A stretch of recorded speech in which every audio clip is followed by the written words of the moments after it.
नमस्कार। ऊपर I card में और नीचे डिस्क्रिप्शन में भी प्लेलिस्ट अलग अलग वीडियो के दिए हैं। किसी की मृत्यु पर ओशो क्या कहते हैं, यह हम ओशो के शब्दों में आगे सुनेंगे। उसके पहले कुछ बातें हम समझने की कोशिश करते। ओशो ने जीवन जीने की कला और मरने की भी कला सिखाई।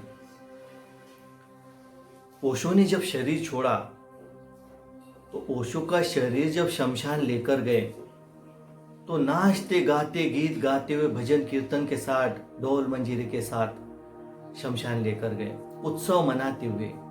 क्योंकि ओशो ने मृत्यु को उत्सव बनाने की कला,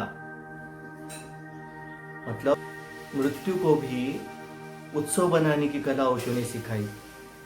जीवन जीने की कला तो सिखाई ही, आर्ट ऑफ लिविंग, उसी के साथ साथ आर्ट ऑफ डाई, यह भी ओशो सिखाते।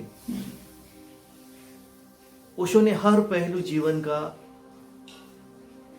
बेहतर ढंग से जीने की कला, खुद को समझने की, खुद को पाने की और ध्यान को उपलब्ध होने की, बुद्धत्व को पाने की, निर्वाण कहे, मोक्ष कहे, परमात्मा कहे, इन सबको पाने की कला भी ओशो ने सिखाई।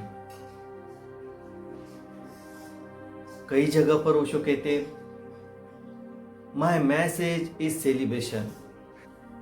इसी तरह से एक जगह ओशो बताते, seriousness is a basic disease. और हमारी समस्या यह है कि ना तो हम जीते ढंग से ना मरते ढंग से। हम जन्म तो लेते मनुष्य का, लेकिन मनुष्य हो नहीं पाते। यही मनुष्य होने की कला सिखाने के लिए बुद्ध पुरुषों को अवतरित होना पड़ता। कभी किसी बुद्ध को, किसी महावीर को, कृष्ण को, ओशो को, कबीर को, मीरा को यही कला सिखाने के लिए आना पड़ता। और फिर भी हम कला तो सीखते नहीं, उल्टा इन बुद्ध पुरुषों को ही या तो पत्थर मारते या सूली चढ़ाते या जहर देते। क्योंकि हमें अच्छी बात सीखनी ही नहीं होती। हमें जीवन मिल जाने से हम मनुष्य नहीं होते। जीवन मिल जाने से हम जीवन को जी नहीं पाते। जिस तरह से गौर कीजिए कि लोग आलीशान मकान बनाते हैं लेकिन उस मकान में रह नहीं पाते, बड़े मुश्किल से रात सोने आते, समय नहीं है। इसी तरह से ये शरीर रूपी मकान जो है, इसमें हम जन्मे तो जरूर इस माध्यम से, लेकिन इसमें जी नहीं पाते। जीने की कला ओशो ने सिखाई, साथ साथ मरने की। लेकिन हम अगर किसी की मृत्यु होती है तो हम कहते बेचारा। इस बेचारे शब्द में बहुत कुछ कह देते हम। क्या हम ना मृत्यु को समझे,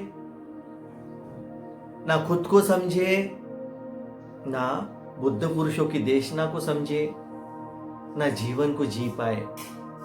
ये एक शब्द हमारी व्याख्या कर देता। किसी की मृत्यु पर ओशो क्या कहते हैं, सुने ओशो के शब्दों में। ओशो कहते, मैं मृत्यु से नहीं, लेकिन किसी के जीवन को व्यर्थ जाते देख जरूर दुखी होता हूं। गौर से सुनिएगा, ओशो कहते हैं, मैं मृत्यु से नहीं, लेकिन किसी के जीवन को व्यर्थ जाते देख जरूर दुखी होता हूं। वही वास्तविक मृत्यु है, शरीर का अंत नहीं। ओशो कहते हैं, मैं मृत्यु से नहीं, लेकिन किसी के जीवन को व्यर्थ जाते देख जरूर दुखी होता हूं। वही वास्तविक मृत्यु है, शरीर का अंत नहीं। जीवन का व्यर्थ जाना ही वस्तुतः मृत्यु है। ओशो कहते हैं जीवन का व्यर्थ जाना ही वस्तुतः मृत्यु है।